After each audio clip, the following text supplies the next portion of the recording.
7 তলা পর্যন্ত লেগে বাণিজ্যিক ভবন। 13 তলা ভবনের 6 তলায় ব্যাগ দিয়ে তৈরি করে ব্যাগে যে ফিনিশিং ছিল সেখানে আগুন লাগে 6টা 40 মিনিটের সময়। 5 মিনিটের ভিতরে আমরা ঘটনাস্থলে এসে উপস্থিত হই। যেহেতু এটা একটা আবাসিক ভবন সেহেতু তার ঝুঁকি অনুসারে আমরা সাথে সাথে আরো 2টা টানোনের সাথে সাথে আরো 7টা টানোরকে আমরা মেসেজ দিয়ে আসার জন্য, যেহেতু উপরে অনেক লোক আটকে পড়া অবস্থায় থাকতে পারে তার জন্য টিটিও নিয়ে আসছি। এবং দ্রুত সময় আসার পর এবং দ্রুত রেসপন্স করার কারণে আমরা কিছুক্ষণের ভিতরে আগুনটাকে নিয়ন্ত্রণে নিয়ে আসতে পারি।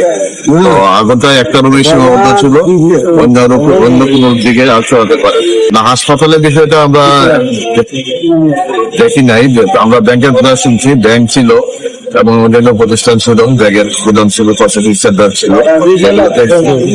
বিশেষ করে যেহেতু আমরা আগুন নির্বাপন করতেছি এবং প্রত্যেকটা তালা আমরা চেক করতেছি, চেক করে আমরা বুঝতে পারবো যে কেউ হাসপাতাল অবস্থা আছে।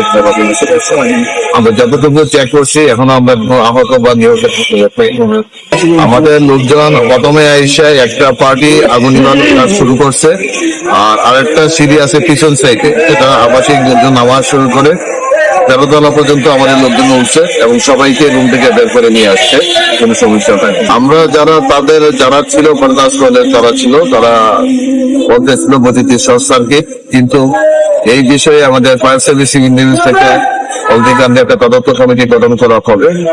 যে তদন্ত কমিটির মাধ্যমে তার আগুনের কারণ এবং ক্ষতি আমরা আমাদের 9টা ইউনিট আসছিল, কিন্তু আমরা কাজে লাগাইছি মাত্র 5টা ইউনিট। আমাদের 7টা 20 মিনিটের সময় আগুন নিয়ে